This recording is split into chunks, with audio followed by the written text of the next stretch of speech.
Hey everyone, this is Archana and most welcome to all at your channel English Magnets. So friends, आज की video में हम discuss करने वाले हैं अपना न्यू ग्रामर टॉपिक जो कि है प्रोनाउन। तो वीडियो को स्टार्ट करने से पहले here is a gentle reminder for you. If you are the new for this channel, so do consider subscribing the channel. और अगर आपको वीडियो नॉलेजेबल लगता है don't forget to hit the like button as well because it's really matter for me. Okay, तो let's start the video with new topic pronoun. तो our first question is what is pronoun, यानी कि pronoun क्या होता है. तो pronoun is used in place of noun, यानी कि वो वाक्य वो शब्द जो नाउन के प्लेस पर यूज किए जाते हैं. क्यों यूज किए जाते हैं? उसके रिपीटेशन को अवॉइड करने के लिए, यानी कि बार बार हमें नाउन का यूज ना करना पड़े तो उसके लिए हम किसका यूज करते हैं? प्रोनाउन का यूज करते हैं.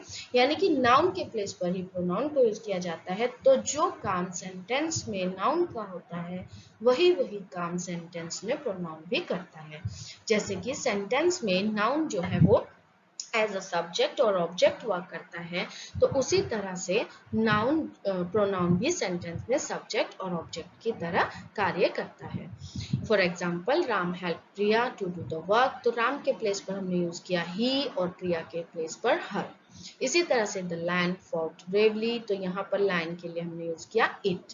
बट अगर हम एनिमल्स का यूज एक फेबल स्टोरी में कर रहे हैं, यानी कि वहां पर जब हम एनिमल्स को बोलते हुए बात करते हुए दिखाते हैं तो वहां पर हम ही और शी का यूज भी कर सकते हैं एनिमल्स के लिए. नेक्स्ट है द स्टूडेंट ट्राइड, तो स्टूडेंट के प्लेस पर ही प्रोनाउन का यूज हुआ. तो इस तरह से हम जो है नाउन के प्लेस पर प्रोनाउन का यूज करते हैं. नेक्स्ट कुछ एग्जाम्पल हैं. द बेबी क्राइड लाउडली, तो यहाँ पर हमने इट का यूज किया. उसी तरह से द टीचर वॉज बिजी, इसके प्लेस पर हम यूज करेंगे ही का. द चाइल्ड लुक्ड अफ्रेड, इसकी जगह हम यूज करेंगे इट का. तो इस तरह से हम जो है नाउन के प्लेस पर प्रोनाउन का यूज करते हैं. जैसा कि हमने देखा कि गर्ल के लिए हम शी, बॉय के लिए ही. और अगर हमारे पास क्लियर ना हो रहा हो कि जैसे टीचर, जैसे फिफ्थ सेंटेंस में हमने देखा कि द टीचर, तो इसके प्लेस पर हम ही यूज करेंगे क्योंकि यहाँ क्लियर नहीं है कि वो मेल है या फीमेल है. इसी तरह से पर्सोनिफाई करने के लिए, यानी कि किसी चीज को पर्सोनिफिकेशन करने के लिए हम किसका यूज करते हैं? हम यूज करते हैं ही और शी का. नेक्स्ट है हमारा नोट है कि हमें जो है नाउन के प्लेस पर प्रोनाउन का ही यूज करेंगे, ना कि किसी एडजेक्टिव का. एग्जाम्पल से समझते हैं. He bought a pen and gave the same to his brother. ठीक है, तो वो पेन, किसकी बात हो रही है? पेन देने की. उसने एक पेन लिया और वही उसको अपने भाई को देना है. तो यहाँ पर हम द सेम का यूज नहीं करेंगे क्योंकि नाउन के प्लेस पर हम किसी एडजेक्टिव का यूज नहीं करेंगे बल्कि किसका यूज करेंगे? प्रोनाउन का. तो पेन के प्लेस पर क्या आ जाएगा? इट आ जाएगा. अब चलते हैं नेक्स्ट रूल की तरफ. अब हम देखेंगे टाइप्स ऑफ प्रोनाउंस, यानी कि कितने टाइप्स होते हैं. तो कई तरह के टाइप्स होते हैं प्रोनाउंस के. तो फर्स्ट टाइप है हमारा पर्सनल प्रोनाउन, जो कि फर्स्ट पर्सन, जिसमें कि हम कंसिडर करते हैं फर्स्ट पर्सन यानी आई, सेकंड पर्सन यानी यू, और थर्ड पर्सन यानी वो लोग, यानी जैसे ही, शी, इट, दे. तो इस तरह से हम पर्सनल प्रोनाउन का यूज करेंगे और इसके रिगार्डिंग जितने एरर है वो हम रूल बेस्ड आगे देखेंगे. नेक्स्ट है हमारा पॉजेसिव प्रोनाउन. पॉजेसिव प्रोनाउन का यूज हम कब करते हैं? किसी चीज पर अपना अधिकार बताने के लिए. नेक्स्ट है हमारा डेमोन्स्ट्रेटिव प्रोनाउन. जैसे कि हम किसी चीज को जब पॉइंट आउट करते हैं तब हम डेमोन्स्ट्रेटिव प्रोनाउन का यूज करते हैं. रेसिप्रोकल प्रोनाउन ईच अदर और वन अनदर, इससे भी हमारा एरर आता है, वो भी हम नेक्स्ट स्लाइड्स में या नेक्स्ट वीडियोस में पढ़ेंगे. तो ये दो ही होते हैं, ईच अदर और वन अनदर. नेक्स्ट हमारे टाइप्स हैं डिस्ट्रीब्यूटिव प्रोनाउन, ईच, एवरी, इधर, नीदर. इनका यूज भी हम देखेंगे. नेक्स्ट है रिफ्लेक्सिव प्रोनाउन और एम्फेसाइजिंग प्रोनाउन. जितने भी सेल्फ वाले प्रोनाउन होते हैं वो इन दोनों में आते हैं, बट ये दोनों सेम होते हैं. बट डिफरेंस कैसे करेंगे कि जहां पर हम किसी चीज पर दबाव डाल रहे हैं, जैसे कि I did the work my self, यानी कि ये काम मैंने खुद किया, ये काम मैंने खुद किया. But I my self did the work, यानी कि ये काम खुद ही किया है मैंने. तो यहाँ पर जो है नेक्स्ट सेंटेंस में एम्फेसाइज किया गया है. तो इसलिए जहां पर एम्फेसाइज किया जाए वहां पर जो है कैसा प्रोनाउन होगा, एम्फेसाइज प्रोनाउन और otherwise reflexive pronoun. Reflexive pronoun से काफी एरर आता है, ये काफी लेंदी चैप्टर होगा तो काफी एरर आता है, तो इसको भी हम देखेंगे।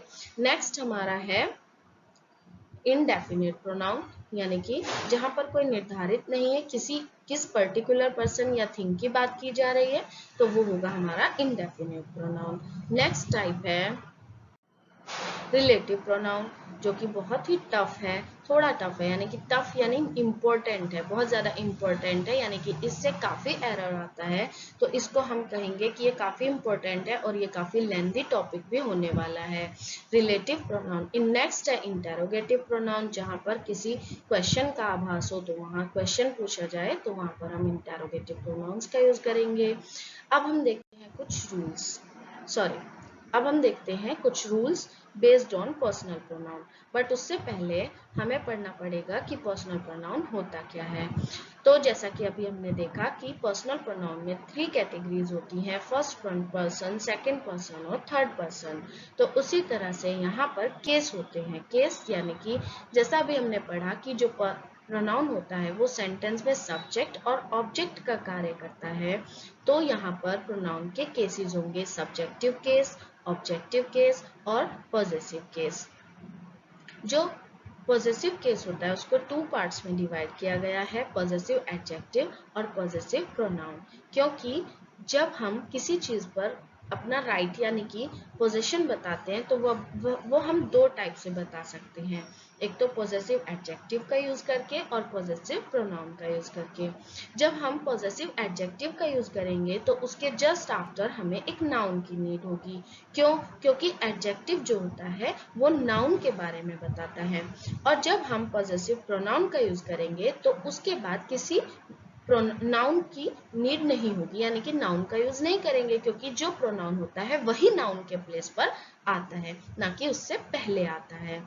तो चलिए देखते हैं कि सब्जेक्टिव केस आई यानी कि फर्स्ट पर्सन आई और वी यानी मैं, तो उसका ऑब्जेक्टिव केस होगा मी और अस। इसी तरह सेकंड पर्सन यू यानी तुम, तो उसका ऑब्जेक्टिव केस होगा यू।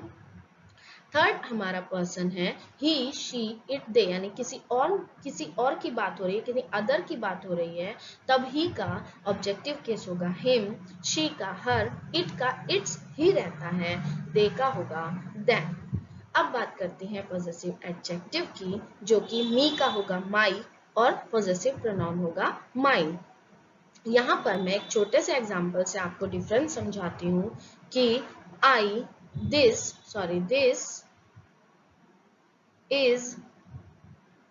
इज माई पेन, कि यह मेरा पेन है, या फिर मैंने बोला कि दिस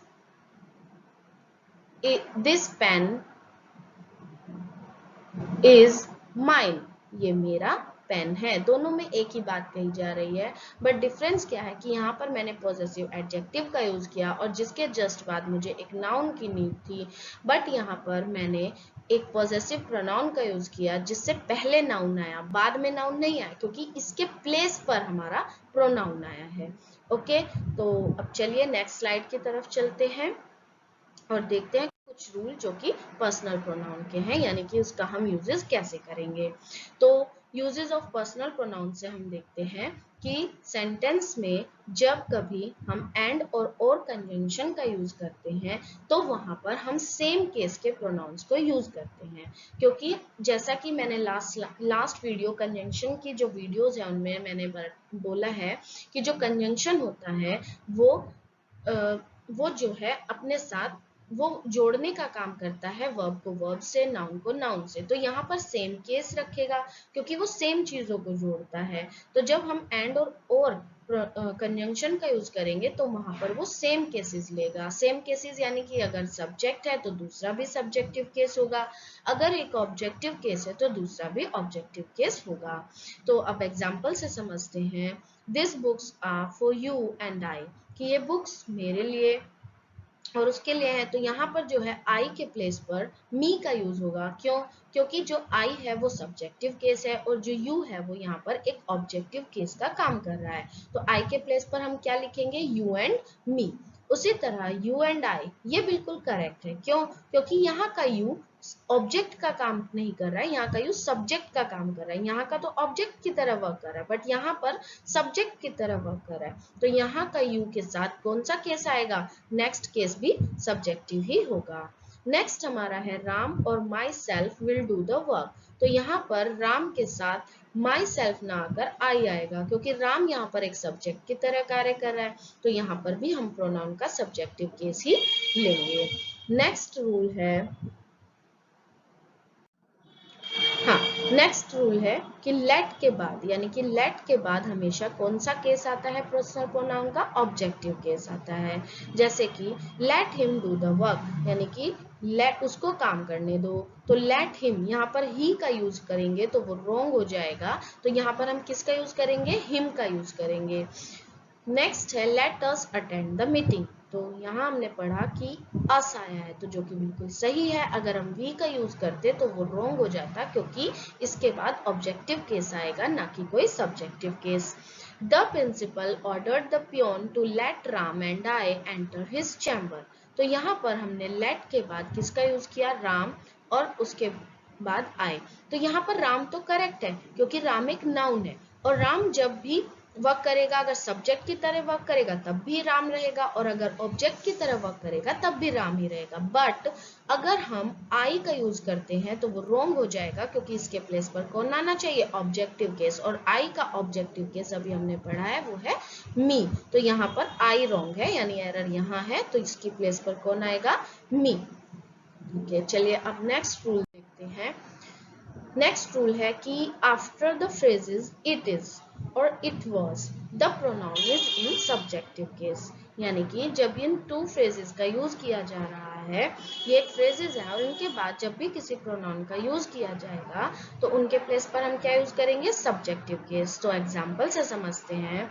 इट वॉज हिम और ही, तो यहाँ पर कौन करेक्ट होगा? ही करेक्ट होगा, क्योंकि हिम जो है वो ऑब्जेक्टिव केस है, और ये रॉन्ग हो जाएगा। नेक्स्ट है इट इज मी और आई। तो यहाँ पर मी और आई की जगह कौन आएगा? दोनों में से कौन सही होगा? आई सही होगा, क्योंकि यही है सब्जेक्टिव केस प्रोनाउन का।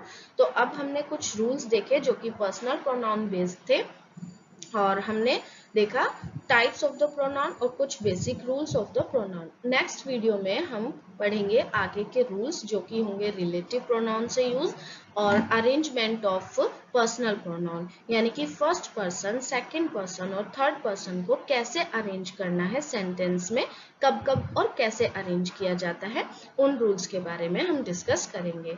तो आज के लिए इतना ही। थैंक यू फॉर ऑल, और please subscribe the channel and don't forget to hit the like button. Okay, bye bye.